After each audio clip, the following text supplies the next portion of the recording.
अरे यार 3 बजे फिल्म शुरू हो जाएगी, तू क्या कर रही है? बस मुझे 5 मिनट दे, मैं अभी साड़ी बदल कर आती हूँ। अरे बहू, तू अचानक कहाँ जा रही है? तेरी सास तुझे आवाज दे रही है।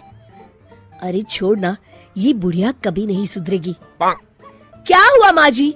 मैंने आपको कितनी बार मना किया है कि मुझे जाते हुए टोका मत कीजिए। मैं फिल्म देखने जा रही हूँ। तू अभी चली जाएगी तो मेरे लिए खाना कौन बनाएगा बहू? सुबह से भूखी बैठी हूँ। अरे माँ जी, आप कौन सा घर का काम करती हो जो आपको भूख लगी है? अच्छा, मुझे देर हो रही है, चलना रीटा। अंजलि के जाते ही सीता देवी अपनी किस्मत को कोसते हुए सारा दिन घर में भूखी बैठी रहती है। इस तरह अंजलि अपना बहू होने का कर्तव्य कभी नहीं निभाती थी। वहीं दूसरी तरफ अपनी सास के खाते से पैसे निकाल के अपने शौक पूरे करती थी। लेकिन सीता देवी इस उम्मीद पर थी कि एक दिन उसकी बहू सुधर जाएगी। फिर एक दिन सीता देवी की जुड़वा बहन गीता देवी वहां आती है। अपनी बहन को घर के काम करते हुए देख गीता देवी आग बबूला हो जाती है। अरे ये सब यहाँ क्या चल रहा है सीता? तेरी बहू कहाँ है जो तू घर के काम कर रही है? सीता देवी भावुक होकर रोने लगती है। अब तुझसे क्या छुपाऊं? मेरी बहू रत्ती भर भी मेरी इज्जत नहीं करती। मजबूरी में मुझे घर के सारे काम करने पड़ते हैं। वो तो बस सारा दिन अपनी सहेली के साथ सैर सपाटा करने में लगी रहती है। अच्छा, तो उस चिड़िया के पर निकल आए। तू चिंता मत कर, मैं ऐसी कई बिगड़ैल बहुओं को ठीक कर चुकी हूँ। अब मैं इस चुड़ैल से निपटूंगी। तू कुछ दिनों के लिए मेरे घर चली जा, मेरी बहू तेरी अच्छी देखभाल करेगी। फिर दोनों बहनें आपस में साड़ियाँ बदल लेती हैं और सीता देवी अपनी बहन के घर चली जाती हैं। देर रात अंजलि जब घर आती है तो अपने कमरे का नजारा देख उसकी आंखें फटी की फटी रह जाती है। हे राम, मेरे कमरे का एसी कहाँ चला गया?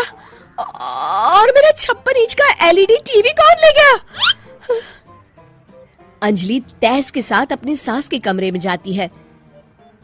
तभी वो देखती है कि उसके कमरे का एसी और टीवी उसकी सास के कमरे में लगा है और गीता देवी आराम से एसी की हवा खाते हुए सास बहू सीरियल का मजा ले रही है।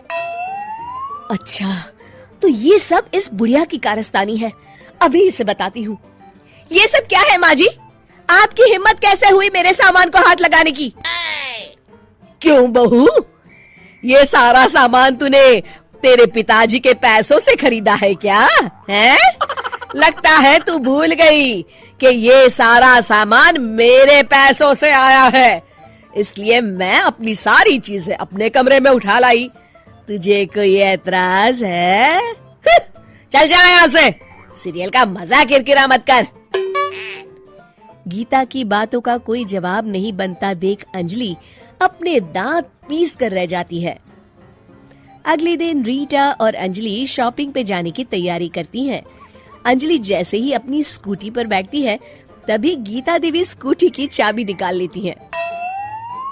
अरे, ये स्कूटी कहाँ लिए जा रही है? ये भी मेरी कमाई की है। माँ जी, ये तो आप हद कर रही हैं। मैं बाहर पैदल जाऊंगी क्या? हाँ, पैदल जा। वैसे भी तुझे घूमने का शौक है, मुझे नहीं। देखिए माँ जी, इस तरह मेरी सहेली के सामने मेरी बेइज्जती करके आप ठीक नहीं कर रही हैं। आप मुझे अच्छी तरह जानती हैं, बाद में आपको पछताना पड़ेगा।